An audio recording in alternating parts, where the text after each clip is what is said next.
നേരുള്ളവർക്ക് ഇരുട്ടിൽ വെളിച്ചമുദിക്കുന്നു.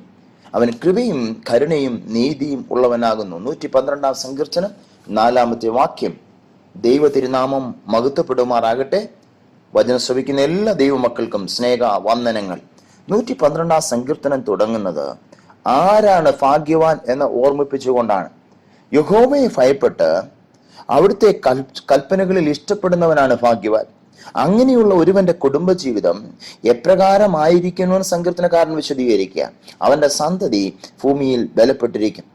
ദൈവഭക്തനായവരുടെ സന്തതികൾ സമൂഹത്തിൽ സ്വാധീനതയുള്ളവരും മറ്റുള്ളവരാൽ മാനിക്കപ്പെടുന്നവരുമായിരിക്കും. നേരുള്ളവർ തലമുറ അനുഗ്രഹിക്കപ്പെടും.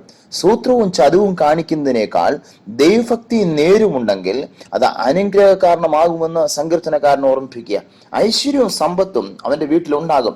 പഴയ നിയമ ഇസ്രായേലിനോടുള്ള ബന്ധത്തിൽ ഭൗമിക അനുഗ്രഹങ്ങളാണ് അവർക്ക് ദൈവം നൽകിയതെങ്കിൽ, എന്നാൽ പുതിയ നിയമ വിശ്വാസികളായ നമുക്ക് ഭൗമിക അനുഗ്രഹങ്ങൾ മാത്രമല്ല, സ്വർഗത്തിലെ സകല ആത്മീയ അനുഗ്രഹങ്ങളാലും നമ്മെ അനുഗ്രഹിച്ചിരിക്കുന്നു.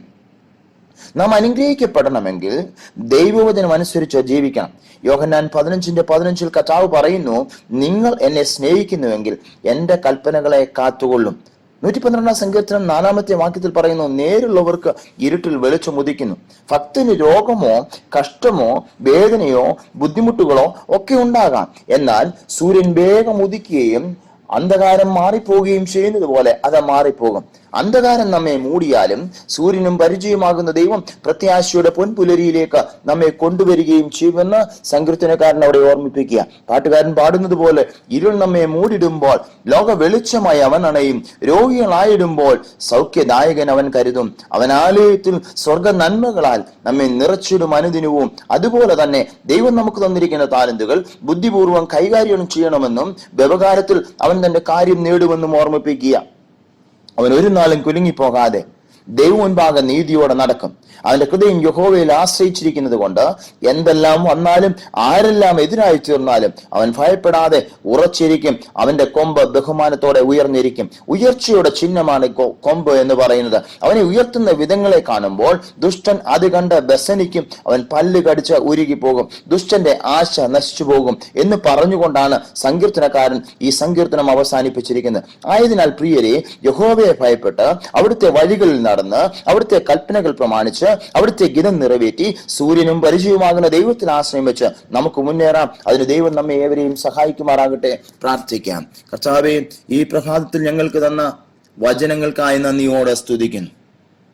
അങ്ങ് സൂര്യനും പരിചയവുമായി ഞങ്ങളോട് കൂടെ ഇരുന്ന് ഞങ്ങളെ വഴി നടത്തിയ കൃപകൾക്കായിട്ട് നന്ദിയോടെ സ്തുതിക്കുന്നു.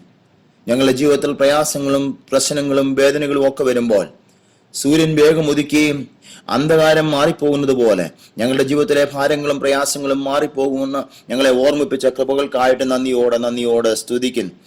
ഇരുൾ ഞങ്ങളെ മൂടിയിടുമ്പോൾ ലോക വെളിച്ചമായി അണയുന്ന, രോഗികളായിടുമ്പോൾ സൗഖ്യദായകനായി കരുതുന്ന ഒരു കർത്താവ് ഞങ്ങളോട് കൂടെയുള്ള കൃപകൾക്കായി ഞങ്ങൾ നന്ദിയോടെ സ്തുതിക്കുന്നു. കർത്താവെ, ഞങ്ങളെ ഉയർത്തുന്ന വിധങ്ങൾക്കായി, ഞങ്ങളെ നടത്തുന്ന വഴികൾക്കായി ഞങ്ങൾ നന്ദിയോടെ സ്തുതിക്കുന്നു. വചനം കേട്ട് എല്ലാവരെയും ബലപ്പെടുത്തിയായിട്ട് കൃപയാൽ നിറച്ചാട്ട് പ്രാർത്ഥന കേട്ടതിനായി സ്തോത്രം.